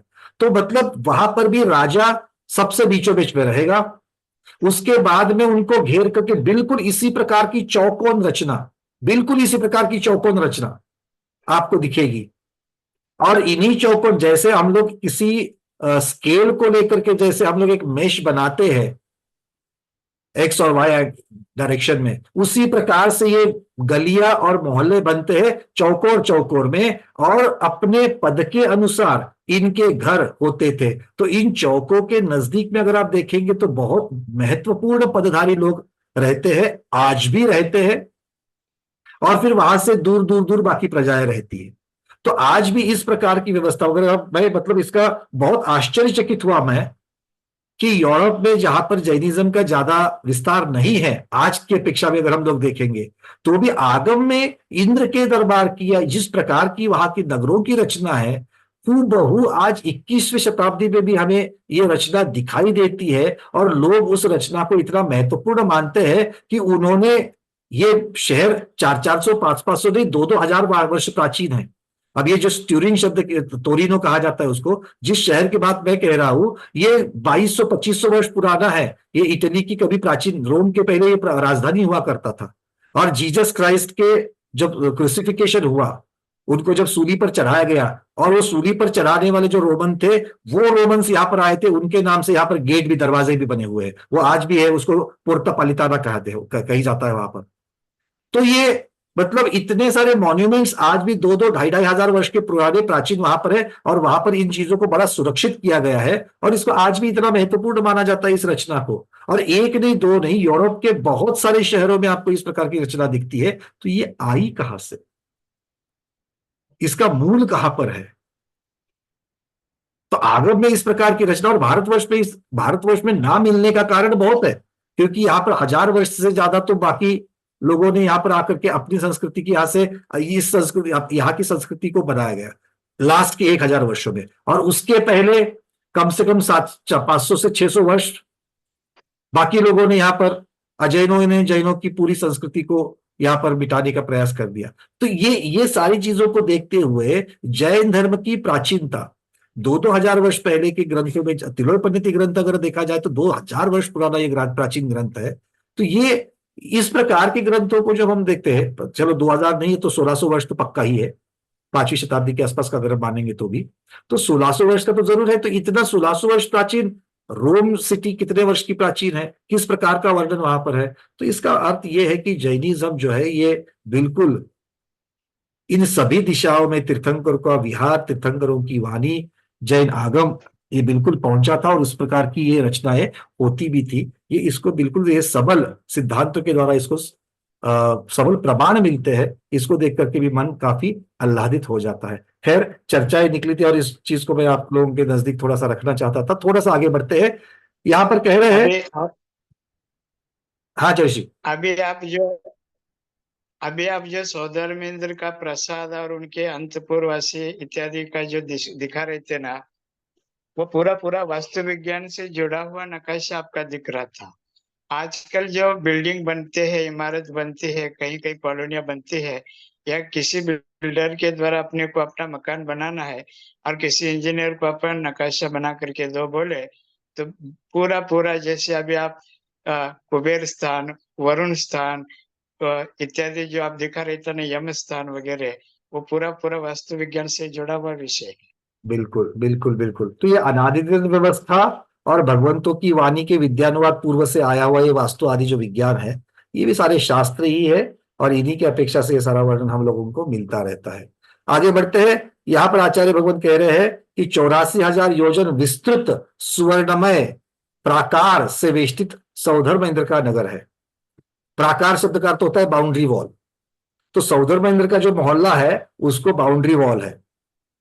उसके बाद में फिर सामानिक आदि जो हम लोगों ने देखे थे उनके मोहल्ले आते हैं। तो मतलब बहुत सारे देखो शहरों में इस प्रकार से भी होता है। औरंगाबाद में हमने इस प्रकार के थोड़ा सा देखा था कि अंतर्गत भी एक बाउंड्री वॉल होती है और फिर बाहर भी बाउंड्री वॉल होती है। एक नगर की सीमा होती है और एक महत्वपूर्ण एरिया की भी सीमा होती है। अलग अलग तरह की बाउंड्री वॉल इनको होती है। फिर इन प्राकार के अग्रभाग में पंक्तिबद्ध ध्वजाएं तथा मयूराकार यंत्र है। ये प्राकार 50,000 में होते हैं। प्राकार मतलब ये जो बाउंड्री वॉल है ये 50 योजन मोटी, 300 योजन ऊंचे इस प्रकार से है और 50 योजन की इनकी नींव फाउंडेशन है। इसके पूर्व में 100 योजन चौड़े, 400 योजन ऊंचे 100 गोपुर द्वार है। मतलब इन बाउंड्रियों में से अंदर प्रवेश करने के लिए 100 जगह से दरवाजे हैं, 100 गोपुर द्वार है और इनका मूल भाग वज्रमय, ऊपरी भाग रत्नमय वैडूर्य मणिमय से बना हुआ है। सौधर्मेंद्र महाराज का जो प्रासाद है उसका नाम है स्तंभ। उनके घर का नाम क्या है? स्तंभ। एड्रेस मिल रहा है कि नहीं मिल रहा है आपको? चिट्ठी भेजनी है तो स्तंभ उनका घर का एड्रेस हो गया, नाम स्तंभ हो गया। फिर 18वां श्रेणीबद्ध विमान, 31वां पटल, ऊर्ध्वलोक, इस नाम पर डालोगे तो पहुंच जाएगा। ठीक है, चलिए। नहीं देखो, एड्रेस बताने का कारण ये है, अगर किसी को ये भावना बड़ी उत्कट होती है कि अगले तीर्थंकर भगवान का जब पांडुशिला के ऊपर महामस्तकाभिषेक होगा, महापद्म भगवान का तो होने जाएगा, तब मैं सौधर्मेंद्र महाराज के साथ में रहना चाहता हूं, तो मैं सौधर्म विमान में ही जाकर के जन्म लेना चाहता हूं। तो सौधर्म विमान कहां पर है, एड्रेस तो पता होना चाहिए कि नहीं पता होना चाहिए, है ना? हाँ बिल्कुल। तो इसीलिए आपको एड्रेस बता के रखा हुआ है। पंकज जी, कोई श्रावक है प्रतिमाधारी अथवा व्रती, उनके गुणस्थान 5वें होते हैं। उनका 5वां गुणस्थान होता है और वह विधान पंचकल्याणक इत्यादि में वह सौधर्मेंद्र, इंद्रायणी इत्यादि बने, तो क्या उनके गुणस्थान 4 होंगे? क्योंकि देवों का गुणस्थान 4 होता है। दो प्रकार से इसकी चर्चा आई थी, क्योंकि एक बार सौधर्मेंद्र बनने का मुझे भी बड़ा सौभाग्य प्राप्त हुआ था और उसका एक छोटा सा खामियाजा भी मुझे भुगतना पड़ा था। दोनों चीजों के बारे में आज चर्चा करके फिर हम आज के स्वाध्याय को संपन्न करेंगे। एक तो है कि हमारा जो पंचम गुणस्थान जो बन गया है, द्रव्य गुणस्थान भाव गुणस्थान की अपेक्षा से तो ज्यादा वर्णन कहीं आगम में नहीं आता कि द्रव्य और भाव, किंतु जब भी व्रत प्रतिमा लेते हैं तो व्रत प्रतिमा आजन्म के लिए है, व्रत प्रतिमा लेते ही पंचम गुणस्थान हो जाता है। किंतु जब तक हम उसको बरकरार रखते हैं भावों की अपेक्षा से, तब जाकर के हम उस गुणस्थान में हैं, नहीं तो उस गुणस्थान में निकल जाते हैं। क्योंकि आचार्य भगवंतों ने अनुयोग द्वारों में गुणस्थानों की चर्चा करते हुए काल की प्ररूपना जो की है, काल अनुयोग द्वार की, तो प्रत्येक गुणस्थान का जगन्य समय बताया है और उत्कृष्ट समय बताया है। उसकी अपेक्षा से अंतर्मूर्त बताया गया है पंचम गुणस्थान। अर्थात पंचम गुणस्थान में कोई भी जीव अंतर्मूर्त के लिए रहता है, उसके बाद में कुछ समय के लिए निकल करके वहां पर जाएगा। ठीक है, अब ये कम से कम बता दिया है। जब उत्कृष्ट की अपेक्षा से तो और भी बन सकता है पंचम गुणस्थान का। तो खैर इस प्रकार से देखा जाएगा तो इसका मतलब है कि कोई भी ये जो गुणस्थान है वो निश्चित बरकरार नहीं रहने वाले हैं। एक दूसरी बात, अभी आपने जिसकी चर्चा करी है वहां पर भले कोई सौधर्म इंद्र का अगर किरदार निभा रहा है, भूमिका निभा रहा है, इसका मतलब ये नहीं कि वो द्रव्य, क्षेत्र और काल की अपेक्षा से सौधर्मेंद्र बन रहा है, वो भाव की अपेक्षा से वहां पर सौधर्मेंद्र बन रहा है। किंतु जो साक्षात सौधर्मेंद्र है वो चतुर्थ गुणस्थानवर्ती है। किंतु ये जो है ये चतुर्थ गुणस्थानवर्ती हो गए ये जरूरी नहीं है, क्योंकि जो सौधर्मेंद्र बना हुआ है वो मर्यादा वाला भोजन कर रहा है पंचकल्याणक में, एक ही बार अनाज का सेवन करके भोजन कर रहा है, तो इस प्रकार से अपने व्रतों को भी निभा रहा है, अपने अनुव्रतों को भी निभा रहा है, तो इसलिए उसका पंचम गुणस्थान जाने का जरूरत नहीं है। किंतु एक जगह ऐसी आती है जहां पर तीर्थंकर भगवान को आहार देने की बेला आती है दीक्षा कल्याणक के पश्चात। वहां पर चूंकि आपके ऊपर सौधर्म इंद्र के संस्कार किए गए हैं, मंत्रोच्चार के स्वाद में आपको मुकुट आदि पहनाकर उन मंत्रों के द्वारा आपको सौधर्मेंद्र करके चयन किया गया है, तो आप वहां पर सौधर्मेंद्र की भूमिका में हैं और इसीलिए ना आप भगवान की पाल की शुरुआत में उठा सकते हो और ना ही तीर्थंकर भगवान को आहार दे सकते हो। तो ये भूमिका की अपेक्षा से, चूंकि आपके ऊपर वो मंत्रोच्चार से आप उस भूमिका में हो, उस भूमिका की अपेक्षा से कुछ चीजों से आप वंचित रह जाते हो। किंतु अगर हम भावों की अपेक्षा जो गुणस्थान बनते हैं उसकी अगर चर्चा करें तो हम चतुर्थ गुणस्थान में गिरने की कोई वहां पर ऐसी आवश्यकता नहीं है। अगर कोई गिर जाए तो बात अलग है, किंतु उसकी आवश्यकता नहीं है, उसकी जरूरत नहीं है। जी ठीक है। चलिए, या अपन स्थापना निक्षेप की अपेक्षा भी ले सकते इस बात। बिल्कुल। तो ये शब्द मुझे भूमिका का मतलब शब्द मुझे जल्दी नहीं आया, आपने सही फरमाया वहां पर कि ये स्थापना निक्षेप की अपेक्षा से कहना चाहिए। नहीं तो कल ऐसा होगा, आप पंच कल्याणक इत्यादियों में कोई इंद्र बने तो उनको अपन ये भी प्रतिबंध लगा सकते, भाई आप आहार तो कर सकते लेकिन निहार नहीं कर सकते, लघुशंक का बाथरूम नहीं जा सकते क्योंकि देवों में बाथरूम वगैरह नहीं होता है, ऐसा नियम उन पर अपन लागू नहीं कर सकते। बिल्कुल, क्योंकि बाकी सारी जितनी भी हमारे सीमाएं हैं, औदारिक शरीर आदि की जो सीमा है उसी के अंतर्गत रहना पड़ेगा। और देव सोते नहीं है, इस इंद्र को तो सोना पड़ेगा। और बिल्कुल वो 11 अंक के पार्टी है, यहाँ पर तो बड़ी मुश्किल हो जाएगी 11 अंक की पार्टी बनने के लिए। चलिए, तो आज के स्वाध्याय में इतना ही। प्रश्नोत्तर को तो आज मैं बाकी को नहीं ले पाऊंगा। आपके बाकी जो प्रश्न है कृपया मुझे व्हाट्सएप पर भेज दीजिएगा ताकि उसके कल के स्वाध्याय में हम इसको अंतर्भुत कर सके। आज के स्वाध्याय में इतना ही। आज के स्वाध्याय में उपस्थित सभी आचार्य उपाध्याय सर्व साधु परमेष्ठी आरिका माता जी क्षुल्लक एलक के सभी के श्री चरणों में यथा योग्य नमोस्तु वंदामी इच्छाकार करते हुए आज के स्वाध्याय को समापन करते हैं। जैनम जयतु स्वात्मम, जैनम जयतु शासनम, जैनम जयतु शासनम।